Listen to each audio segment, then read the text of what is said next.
Okay sir, तो secret invasion season 1 का grand finale बोले तो एपिसोड 6 ये फाइनली आ गया। एंड टू बी ऑनेस्ट, अगर सच्ची सच्ची बताऊं तो क्या फिनाले बुरा था? नहीं, अच्छा था। बट क्या ये और अच्छा हो सकता था? तो हाँ, बिल्कुल। मतलब वो ग्रैंड फिनाले वाली फीलिंग नहीं आई। फुल रिव्यू में वीडियो के एकदम लास्ट में दूंगा। फिलहाल सीधे चलते हैं वीडियो पे। बहुत सारी डिटेल से सब पे बात करेंगे और इसमें एग्जैक्टली वैसा ही हुआ जैसे मैंने लास्ट वीडियो में गेस किया था। तो एपिसोड स्टार्ट होता है अपने को निक फ्यूरी को दिखाते हुए। लास्ट टाइम ये फुल सज धज के आ गया था, मतलब वही अपने old classic Nick Fury look में आ गया था और इसने ग्रेविक को भी कॉल करके चैलेंज कर दिया था कि उससे मिलने आ रहा है। बट पहले यहाँ से अपनी वाइफ को कॉल करता है, हालचाल लेता है, वही सब प्यार मोहब्बत मोह माया। और फिर इसके बाद ये जाता है ग्रेविक से मिलने उसके अड्डे पे। ये वही जगह होती है जहाँ पर सभी स्कल्स लोग रहते थे हंसी खुशी, बट ग्रेविक ने मोस्टली ये जगह खाली करवा दी होती है, सभी स्कल्स को हटा दिया होता है। सो फ्यूरी यहाँ पर आता है, अटैक करता है। हालांकि इसको काफी ब्रीदिंग प्रॉब्लम हो रही होती है क्योंकि ये जगह न्यूक्लियर प्लांट के पास होती है, उसी से जुड़ी हुई होती है। सो रेडिएशन इफेक्ट बहुत ज्यादा होता है। स्कल्स तो एलियंस होते हैं तो उनको तो कोई फर्क पड़ता नहीं, बट ह्यूमंस के लिए काफी डेंजरस होता है। बट थोड़ी देर बाद ही हमें ये पता चलता है, ये रिवील होता है कि ये निक फ्यूरी ये असली निक फ्यूरी नहीं है, बल्कि इसकी जगह पर ये गाया होती है। ये फ्यूरी की एक साजिश थी। असली वाले निक फ्यूरी वो प्रेसिडेंट के पास जा रहा था, क्योंकि याद होगा तो प्रेसिडेंट के साइड था इंपोस्टर कर्नल रोड्स, जो कि बार बार प्रेसिडेंट को भड़का रहा था कि रशियंस हम पे अटैक करने वाले हैं, रेडी हैं, तो हमें भी उन पे अटैक करना चाहिए। यहाँ तक कि रोडी स्क्रल ने सारी तैयारियां भी कर ली थी। वो प्रेसिडेंट के सामने सारे प्रूफ दिखाता है, फेक प्रूफ्स, कि कहाँ कहाँ पर रशियंस छुपे हुए हैं और हमें अटैक कहाँ कहाँ पर करना है। इन सभी जगहों में वो वाली जगह भी होती है जहाँ पर सभी नॉर्मल ह्यूमंस होते हैं, कैद होते हैं उन स्कल्स वाले पॉड में। तो रोडी का कहना था प्रेसिडेंट से कि बस आप ऑर्डर दो, हम सीधे मिसाइल लॉन्च कर देंगे, जिससे वही वर्ल्ड वॉर 3 स्टार्ट हो जाएगा और स्कल्स लोग की जीत हो जाएगी। और प्रेसिडेंट साहब भटक जाते हैं और रोडी पे बिलीव कर लेते हैं, बोले तो स्ट्राइक करने का ऑर्डर दे देते हैं। हालांकि हॉस्पिटल में थोड़ी देर बाद ही सोनिया एंड फ्यूरी ये दोनों आ जाते हैं और एक एक करके छुप के सभी गार्ड्स को मारने लगते हैं प्रेसिडेंट तक पहुंचने के लिए। ये वाला पूरा सिनेरियो काफी ज्यादा अच्छा था, फुल विंटर सोल्जर वाली वाइब। मीनवाइल वापस आते हैं फेक फ्यूरी के साइड, आई मीन गाया के साइड। सच बताऊं तो फिनाले में सीरियसली अपने को कुछ नहीं दिखाया गया, बस इन दो साइड्स के अलावा। एक तरफ गाया जो ग्रेविक के अगेंस्ट होती है और एक तरफ फ्यूरी जो रोडी के अगेंस्ट होता है, बस इतना ही दिखाया गया है। तभी एपिसोड मात्र आधे घंटे का था। सारे मिलके हमको पागल बना रहे हैं। फ्यूरी ये ग्रेविक से बतियाता है। इसको मैं फिलहाल फ्यूरी ही बोलूंगा क्योंकि ग्रेविक एंड ऑडियंस दोनों को इस पॉइंट पर नहीं पता था कि ये गाया है। सो इनके बीच काफी इमोशनल बातें होती हैं, जैसे मैंने एक वीडियो में बोला भी था कि इनके बीच कुछ ऐसा जरूर हुआ है जो हमें नहीं पता। तो अभी पता चलता है कि ग्रेविक ये बेसिकली फ्यूरी के लिए किलर का काम करता था, सुपारी लेता था। फ्यूरी से जिसको जिसको मारने के लिए बोलता था ये सबको जाके मार डालता था। इवन इसका जो ह्यूमन वाला फेस होता है, ये सबसे पहला बंदा था जिसको इसने मारा था फ्यूरी के ऑर्डर पे। तो बेसिकली ग्रेविक ने सब कुछ किया था जैसा फ्यूरी ने इसको करने के लिए बोला था, बट एंड में उसको क्या मिला? कुछ नहीं। फ्यूरी ने अपना प्रॉमिस ही कंप्लीट नहीं किया। लेकिन अभी फाइनली अपने को रीजन पता चलता है कि आखिर फ्यूरी ने स्कल्स को नया घर क्यों नहीं दिया। उसको कभी भी एक सेफ प्लेनेट मिला ही नहीं स्कल्स के लिए, जो कि एक तरीके से अनबिलीवेबल चीज है सुनने में, बट इसका तो यही कहना होता है। तो अगर सोचो तो यहाँ पर फ्यूरी काइंड ऑफ फंस गया था क्योंकि नया प्लेनेट उसे मिला नहीं था और स्कल्स को वो अपनी अर्थ पर रख नहीं सकता था, क्योंकि वही चीज की ह्यूमंस कभी भी एग्री नहीं करेंगे एलियंस के साथ रहने के लिए। लेकिन फिर आ गया था ब्लिप, 5 साल के लिए दुनिया की वॉट लग गई थी। फ्यूरी भी उसी में वुश हो गया था और फिर जब ये वापस आया तो ये तुरंत स्पेस भाग गया सेबर में। और ये कहता भी एक जगह पर कि ये अर्थ पे वापस सिर्फ इसलिए आया था ताकि ग्रेविक को रोक सके। इसको पता था कि वो कितना बड़ा कांड कर सकता है। और फ्यूरी एक जगह पर ग्रेविक को ये भी बताता है कि जब ये वुश हुआ था स्नैप की वजह से, तो इसको ऐसा लग रहा था कि ये काइंड ऑफ मरने वाला है। तो इसके लास्ट मोमेंट पे इसको रिलीफ मिला था, एक सुकून मिला था कि फाइनली इसको अब और लड़ना नहीं पड़ेगा, ये सब कुछ छोड़ छाड़ के जा सकता है, सुकून की जिंदगी जी सकता है आफ्टर लाइफ। और हाँ, अगर आप सोच रहे हो कि असली फ्यूरी तो है नहीं यहाँ पर, ये तो गाया है, तो इसको फ्यूरी के बारे में कैसे पता इतना डिटेल में? तो ऑब्वियसली गाया ने फ्यूरी के फॉर्म के साथ साथ उसकी सारी मेमोरीज भी ले ली होंगी, जो कि स्कल्स की पावर्स में से एक होता है। तो तभी गाया को ये सारी चीजें पता होती हैं फ्यूरी के बारे में। ग्रेविक स्टिल इससे उतना ही गुस्सा होता है जितना ये पहले था। और इस बंदे ने सच में बहुत तगड़ी एक्टिंग करी है। आई मीन बहुत लोगों को ग्रेविक एज अ विलन पसंद नहीं आया, बट मुझे तो बहुत अच्छा लगा ये। इसके पास एक प्रॉपर मोटिव था, ये इविल बंदा था, एक्टिंग भी एक नंबर करी है, तो और क्या ही चाहिए एक विलन से। बस एंडिंग थोड़ी बेकार कर दी इसकी, उसके अलावा सब कुछ सही था। और अभी मैं बाहर भी देखने गया था तो वहां पर भी मैं शॉक हो गया था इसको देख के, क्योंकि इसका रोल काफी डिफरेंट था। मेरे को लगा ये अपना ग्रेविक है उत्तरी। खैर, अब यहाँ पर फ्यूरी वही हार्वेस्ट जिसमें सभी एवेंजर्स का डीएनए होता है, तो ये ग्रेविक को दे देता है, लेकिन एक डील करता है इससे कि ये हार्वेस्ट की पावर ले लो और ये अर्थ को छोड़ के चले जाओ अपने लोगों के साथ और खुद उनके लिए एक नया प्लेनेट ढूंढ लो। कोई बहुत ज्यादा बुरी डील तो नहीं थी वैसे ये, बट ग्रेविक ठहरा इविल बंदा, प्योर इविल, और फ्यूरी ने जस्ट बोला भी था इससे कि कोई सेफ प्लेनेट उसको मिला नहीं, तो क्या गारंटी है कि ग्रेविक को मिल जाएगा। तो इसलिए ऐसा नहीं करता, पहले ये हार्वेस्ट चेक करता है, तो वो तो रियल होता है, उसमें सिर्फ एवेंजर्स का ही डीएनए नहीं बल्कि बहुत सारे super heroes and super villains के डीएनए होते हैं। सबके नेम बताऊंगा अभी मैं, जस्ट वेट। तो ये मशीन स्टार्ट करता है, मशीन के अंदर जाता है जिसमें फ्यूरी भी था। इसको लग रहा था कि ये वही असली फ्यूरी है, बट वो तो गाया था। और फिर हार्वेस्ट डीएनए की पूरी पावर्स इन दोनों के अंदर आ जाती है, ग्रेविक के अंदर भी और साथ ही साथ फेक फ्यूरी बोले तो गाया के अंदर भी। इस पॉइंट पे ग्रेविक को रियलाइज होता है कि ही फक्ड अप। ये दोनों के दोनों ही इस मोमेंट में एमसीयू के सबसे ज्यादा स्ट्रॉन्गेस्ट सुपर हीरोज होते हैं। कैसे? वेल, इनके अंदर एक नहीं बल्कि 20 से ज्यादा super heroes and super villains की पावर्स होती है। बेसिकली ये केविन 11 बन गए होते हैं, अगर बेंटन याद होगा तो। अभी बात करते हैं कि इनके अंदर किस किस की पावर्स हैं। Ghost, Captain America, Corvus Glaive, Thanos, Outrider, Proxima Midnight, Captain Marvel, Abomination, Mantis, Drax, Korg, Ebony Maw, Hulk, Chitauri, Valkyrie, Thor Odinson, Gamora, Winter Soldier, Cull Obsidian, Frost Beast, Groot and Extremis. Damn, seriously इतने ज़्यादा characters तो मैंने भी expect नहीं किए थे। Comics में भी ऐसा नहीं हुआ था, वहां पर सिर्फ फैंटास्टिक फोर्स की पावर्स आई थी इन स्कल्स के पास, बट सीरीज में तो भाई आग ही लगा दी, मतलब कुछ ज़्यादा ही ओवर पावर्ड बना दिया इनको।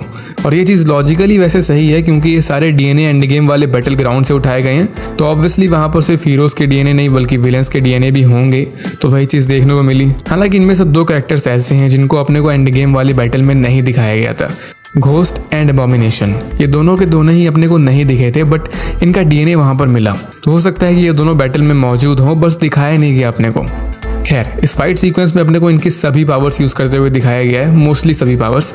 मैं पॉज करके दिखा तो सकता हूँ बट बहुत टाइम लग जाएगा। बस समझ लो कि मोस्टली जिनके नाम मैंने लिए हैं ऊपर बताए हैं, उन सबकी हल्की हल्की पावर्स देखने को मिली है, like Thanos, Drax, Korg, Abomination etcetera etcetera. Well, इन दोनों के बीच में काफी तगड़ी वाली फाइट होती है। गाया अपने फादर का बदला लेने के लिए आती है इसके ऊपर अपने फुल पोटेंशियल के साथ और अपनी न्यू पावर्स के साथ। ये वाली फाइट काफी ज्यादा रश तो लगती है और सीजीआई वीएफएक्स भी बहुत ज्यादा कुछ खास तो नहीं थे, हालांकि फ्लैश मूवी से तो अच्छे ही थे।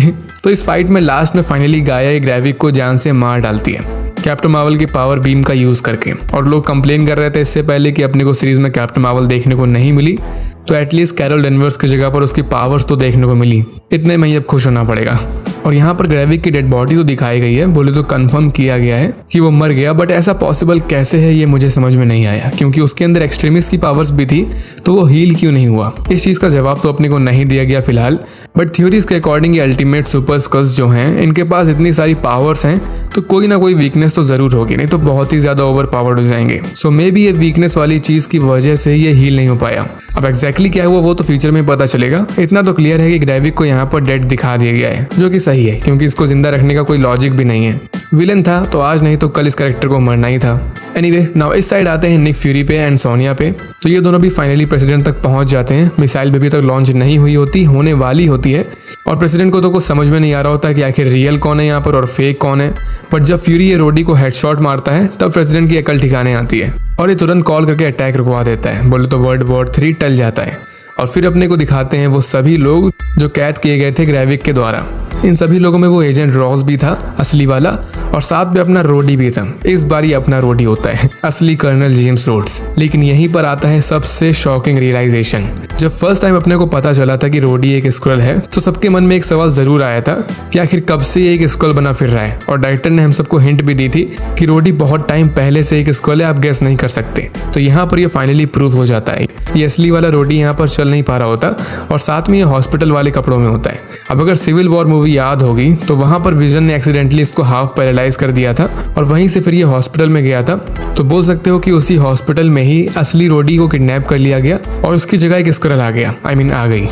अब सबसे बुरी चीज यहाँ पर यह है कि अपने रोडी को कोई आइडिया भी नहीं है कि बीते 9 साल में आखिर क्या क्या हुआ, जो कि हमें पता है कि कितने सारे कांड हुए थे, जैसे इन्फिनिटी वॉर वाला कांड, एंड गेम की बैटल, और लास्ट में रोडी का सच्चा दोस्त टोनी स्टार्क, इसकी डेथ भी हो गई थी। तो ये कोई भी न्यूज रोडी को पता नहीं है। और आई थिंक यही चीज आगे जाके कंटिन्यू होगी आर्मर वॉर्स वाली मूवी में, जो पहले एक सीरीज बन रही थी बट अब सुनने में आ रहा है कि वो एक मूवी होगी। तो उसमें अपने को रोडी की आगे की जर्नी दिखाई जाएगी कि 9 साल गायब होने के बाद उसको कैसा लग रहा है। और अब ना तो यहाँ पर आयरन मैन है और साथ ही स्टार्क इंडस्ट्रीज का भी कुछ अता पता नहीं है। तो होपफुली अपने को सब कुछ उसमें देखने को मिलेगा।